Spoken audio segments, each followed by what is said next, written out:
Now we have next topic as importance of transportation. In this we will first see what is the role of transportation. Transportation contributes to the economic, industrial, social, cultural development of any country. It is vital for the economic development of any region since every commodity produced, whether it is a food, polythene, industrial product, or medicine, needed needs transport at all the stages right from production till distribution. In the production stage, transportation is required for carrying raw material, whereas in the distribution stage, transportation is required for the distribution from the production till the consumers. Okay, then in this we have subtopic as economic activity and transport. So in economic activities are the processes by which the products are utilized to satisfy the human wants. In this, you have to consider two important factors. First one, production or supply, and second is demand. Okay, man and his products are thus not bound to his local surrounding. The importance of transportation in economic activity is to be found in its effect on human wants for goods and satisfaction through production and distribution.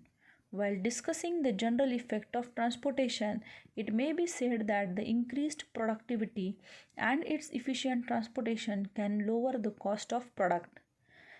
The transportation cost is always an influencing factor on consumers' price of commodity.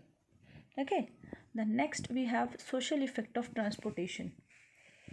The progress follows the line of transportation. Population have always settled. We see nowadays that population always settles along the shores, roadsides, or wherever they feel that the railways are nearby. Hence, this kind of urban development is greatly discouraged. Attempts are being made to decentralize the population centers away from the sides of the main transportation routes. Thus, town planning patterns are rapidly changing. Okay. In this, we will see now sectionalism. What is sectionalism? The improved transportation has important implication in reducing sectionalism within the country and also outside the country. Underdeveloped colonies are improving their living conditions since the distances have apparently been reduced with reduction in travel time. More frequent travels in other parts of the country and outside the country tends to increase the knowledge of the people from sections of the society. The international understandings for better peace and order also improves with efficient network of transportation. Okay. Next we have concentration of population in the urban area. Now, in this, what exactly is this? Whatever is the improved transportation network, this brings prosperity in the urban population. Okay, then this prosperity and employment opportunity of the urban area, what they do, they attract the population from other areas, resulting in enhancing the economic growth of the area. Adequate mass transportation facilities are also required to cater the internal movement in this urban area, such as daily movements to and fro from the factories or offices. It may be hospitals, schools, or any social means. Efficient rapid transit facilities are necessary for urban development and intercity long distance travel for business needs, social visits, and tourist activity. This also encourages the people to live in place away from their home centers, thus helping to decrease the growth of slums in the urban area. In short, we can say transportation facilities are essential for the well-being of any community.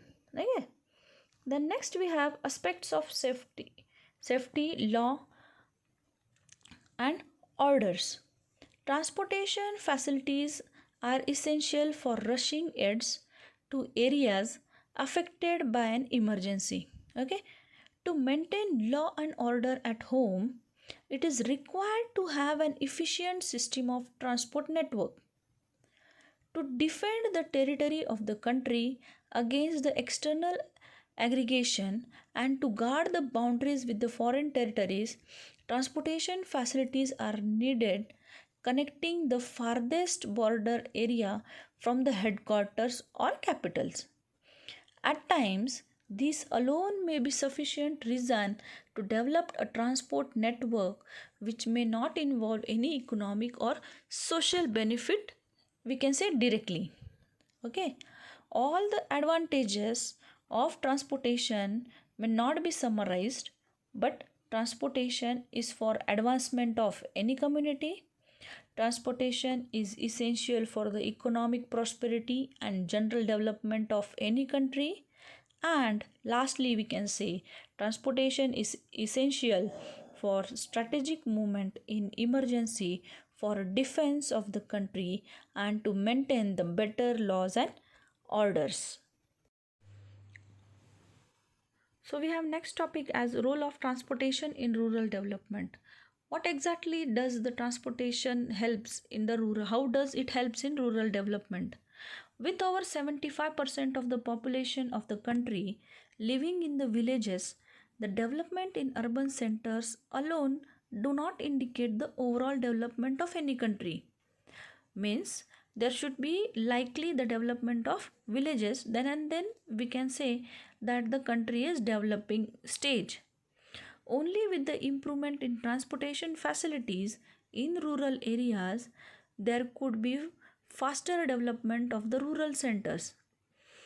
The fertilizers and other inputs for agriculture and cottage industries could reach the rural population easily, and similarly, the products can be sold at the nearest marketing centers for more remunerative price, resulting in faster economic growth and decreased wastage.